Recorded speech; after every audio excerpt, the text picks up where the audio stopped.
हिमांशु जी, आज आपका छठा दिन है फास्ट का। कैसा फील कर रहे हैं आज? द यूजुअल क्वेश्चन रोज पूछता हूँ। अच्छा लग रहा है। अब तो भूख लगनी बंद हो गई है। पेट को अब आदत हो गई है कि इसको मिलेगा नहीं, अब वो समझ गया है। और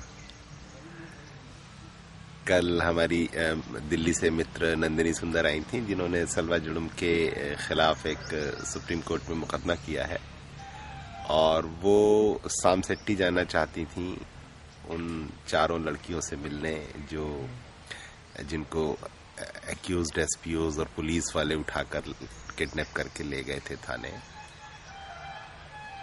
और 5 दिन तक रखा था।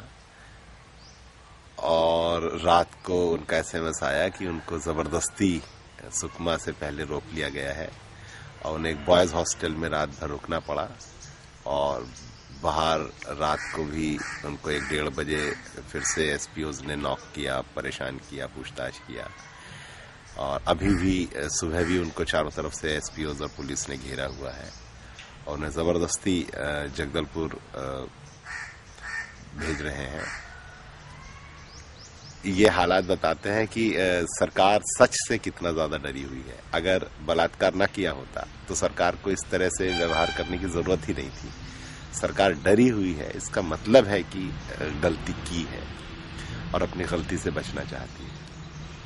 और मुझे आज भी लग रहा है कि हम जो हिटलर वगैरह के बारे में पढ़ते थे कि किस तरीके से वहां सब अन्याय होता था, आज बस्तर में ठीक वही हालत है। उसी तरह से लोगों के साथ अन्याय हो रहा है और सारा देश खामोश है उस पर। ये देखकर मुझे और ज्यादा निराशा होती है, हताशा होती है कि हम अपने ही देशवासियों के साथ हो रहे इन जुल्मों के बारे में चुप हैं सब लोग। पर हम कर क्या सकते हैं? वैसे आप पास बहुत ये जैसे सुनसान जगह में कहीं पे हुआ है तो it's kind of disconnected for the rest of us in a way. जो साइंस के जमाने में भी हम डिस्कनेक्टेड कहेंगे। इन ए वे लोग को लगता है ये कहीं और हो रहा है। आई मीन वैसा फील करते हैं लोग। वो अपनी तरह से अब जहाँ पे भी है विश्व में, क्या कर सकते हैं आप? थोड़ा कुछ आवाज उठानी चाहिए। आवाज उठाने से ही डेमोक्रेसी में लोग डर जाते हैं। हम बोल नहीं रहे हैं। हम बोल क्यों नहीं रहे हैं? हम इतना ज्यादा डरे हुए हैं कि बोलेंगे तो हम पर मुसीबत आ जाएगी।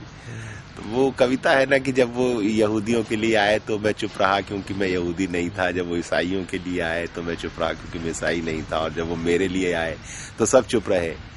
तो मेरी भी 2 बेटियां हैं। अगर आज मैं चुप रहा इन बच्चियों के लिए, तो कल को जब मेरी बेटियों के साथ ऐसा होगा तो सारा जमाना चुप रहेगा। इसलिए अगर मुझे अपनी बेटियों की फिक्र है तो मुझे इन बेटियों की भी फिक्र करनी चाहिए। और एक चीज है, जैसे ये रुचिका वाला जो केस है वो काफी मीडिया में स्प्लैश हो रहा है, लेकिन और इसमें काफी सिमिलैरिटीज हैं। उसके बारे में आप कुछ कहेंगे? वही मैं सोच रहा हूँ कि क्या आदिवासियों को हम मेन स्ट्रीम इंडियन नहीं मानते हैं? आदिवासियों के साथ कुछ होने को लेकर के देश में जरा भी हलचल क्यों नहीं होती है? इतने कत्ल, इतने बलात्कार, इतने घर जलाए जा रहे हैं और कहीं सुगबुगाहट भी नहीं हो रही है। ये क्यों? बेसिकली मीडिया इसको रिपोर्ट नहीं करती इसीलिए, या लोगों people are indifferent? I mean what do you think? वही है, मीडिया को भी नहीं लगता कि ये स्टोरी बिकने लायक है, इसकी कोई मार्केटेबिलिटी है, ये लोग इसको जानना चाहते हैं, पढ़ना चाहते हैं। और दूसरी चीज ये कि शायद हम लोगों ने ये मान लिया है कि हमारे विकास के लिए, हमारे लिविंग स्टैंडर्ड को मेंटेन रखने के लिए ट्राइबल्स का ये जेनोसाइड शायद जस्टिफाइड है। शायद ऐसा हमने मान लिया है कि हिस्टोरिकली भी वही दिखाता है ना, जो नॉर्थ अमेरिका में हुआ है, साउथ में, ऑस्ट्रेलिया में, वो आज इंडिया में हो रहा है, हो ही रहा है। और ये न सिर्फ ट्राइबल के साथ हो रहा है, बल्कि जो अर्बन इंडिया है वो रूरल इंडिया को मारने पर तुला हुआ है, चाहे सेज के नाम पर, चाहे डैम्स के नाम पर। ये लोग कहाँ जाएंगे? ये लोग लड़ेंगे, चाहे वो नक्सलाइट के नाम पर लड़े, चाहे वो आतंकवादी के नाम पर लड़े। इसलिए हमको अपने इस डेवलपमेंट मॉडल को बचाने के लिए बहुत ज्यादा हथियारों की जरूरत पड़ रही है, और ज्यादा से ज्यादा हथियार बढ़ाते जाएंगे तो ये सोसाइटी हमारी मिलिटराइज्ड सोसाइटी हो जाएगी और हम वॉर की तरफ बढ़ रहे हैं। जिनको हम मारना चाहते हैं उनके साथ हमें वॉर करना पड़ेगा। और इस साइंस के जमाने में वॉर का मतलब टोटल डिस्ट्रक्शन भी हो सकता है, इसलिए बड़ी खतरनाक स्टेज की तरफ हम लोग बढ़ रहे हैं।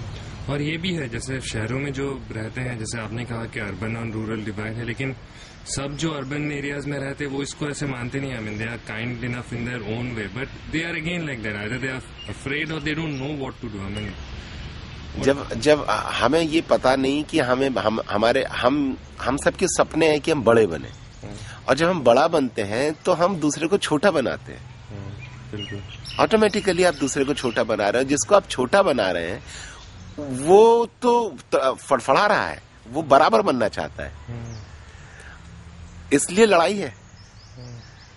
तो इसका कोई अंत हम सबको समझना पड़ेगा कि साइंस के जमाने में जबकि नॉलेज फैल रही है, जबकि जानकारी फैल रही है, जबकि सब एक दूसरे के बारे में जान रहे हैं, अब इस तरीके से छोटा बना करके किसी को बड़ा बनने की ये आदत अब छोड़नी पड़ेगी।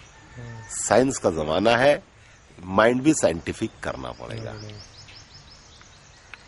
Thank you Himanshu.